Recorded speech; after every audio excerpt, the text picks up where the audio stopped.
你没事吧？瑞王殿下，奴才该死！快起来吧。无事，快去忙你的。多谢王爷。二弟还是和小时候一样，对这些奴才格外宽容呢。参见太子殿下。免礼。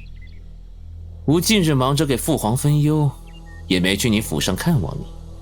听说二弟你曾从堤坝上摔入洪水中，怎么不在府上好好休养，来宫里作甚？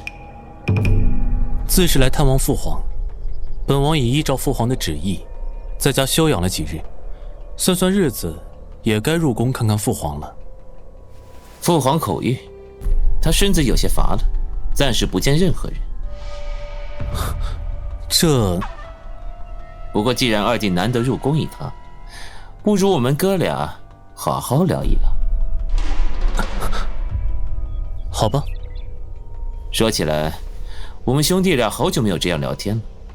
是啊，犹记得小时候，大哥与我关系很好，只是在我母妃出事后，便再也没见过大哥了。如今你既已查出当年真相，就不必在我面前装样子了。不错，我之前的确是故意接近你，为的就是配合母后，找机会对你和王贵妃下手。大哥如今连遮掩都懒得遮掩，想来父皇是彻底选择站在大哥那一边了。朕没有你这样的儿子。可不是呢，虽说我浩国向来立贤不立长，不过嫡庶有别，你毕竟只是贵妃之子，说难听点，不过是姬妾的儿子，和奴才有何分别？又有何资格与吾争夺太子之位？父皇总算想通了，即使知道吾和母后害了你与王贵妃，依然选择将监国之权交给了吾。哼，说起来，吾还要谢谢二弟你呢。若非你向父皇揭发我的罪行，父皇又怎会在纠结之后下定决心支持我？若你和吾之间只能存一个，他当然是选择吾这个嫡长子，而你就继续做那个被丢弃的弃子，叫天天不应，叫地地不灵，就像5年前一样。哦，对了，父皇昨日还和我说，3日后的大朝会上，会下旨让你去封地当藩王，好像是个鸟不拉屎、满是毒瘴的地方。二弟你去了后，一定会喜欢那儿的。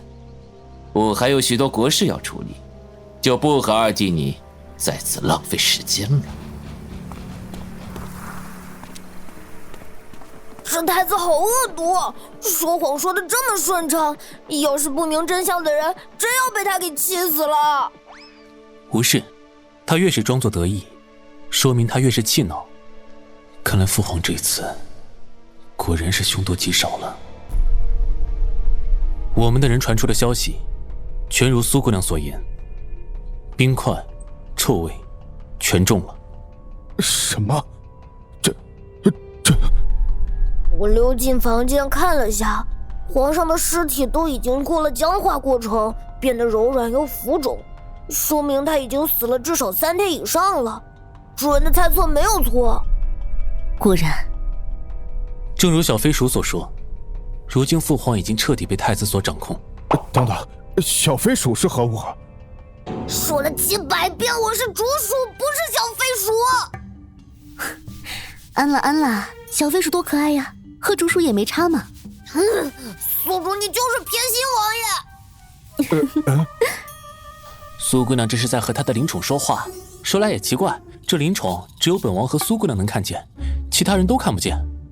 之前小飞鼠和本王一起进了宫，特意去宫里确认了下父皇的情况。方才他是在说明父皇尸体的尸变情况，已经确认父皇至少死了3天以上了。原来如此。等等，这样说来，我们岂不是再无翻身的机会？连皇上都被他们操控，王爷您……不到最后一刻，胜者是谁，还不一定呢。苏姑娘，可有何妙招？暂时没有，我得好好想想。如今太子大权在握，3日后的大朝会上，他便会借父皇之口下旨，让本王去封地当藩王。一旦圣旨下来，我们才真的是步入绝境。这可怎么办呢？既然我们现在已经没了退路，不如干脆带兵强攻进贡。我知道王爷，你自然有豢养700府兵。啊！我们可以用这些府兵攻进宫门。万万不可呀！苏姑娘，你这是急疯了吗？我们这点兵力都不够进军三衙凤的，别说是攻进皇宫了，就算攻进去捉住了太子也没用呢。在百官面前，王爷变成了那杀父逼兄的罪人，连龙椅都没摸着，就要被那帮子武将给当场砍头了。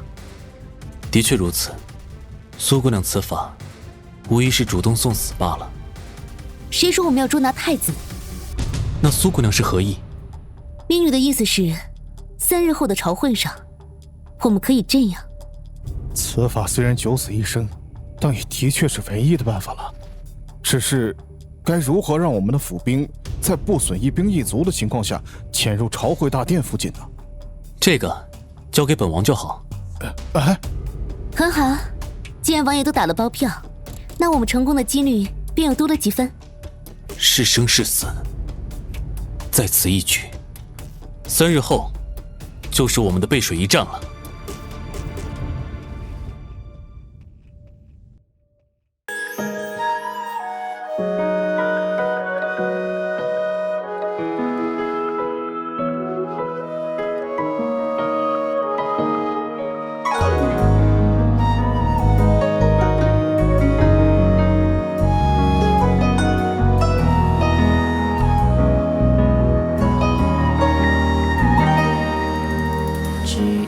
残的辗转过一生，谁能怜我遗失了？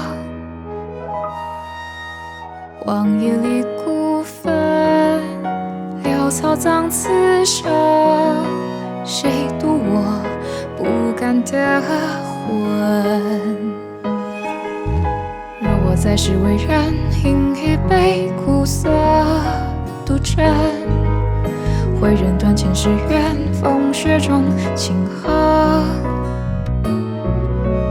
若我轮回重生，温酒一壶，悲欢前尘，我纵横他千年烟尘。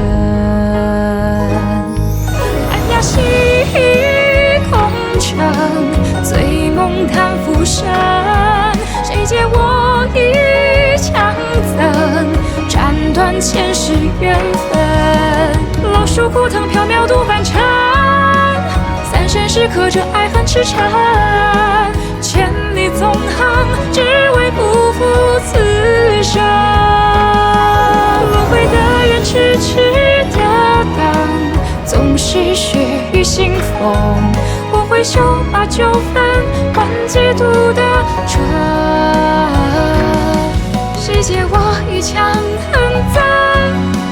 哦，美只听雪声，我此生不负这红尘。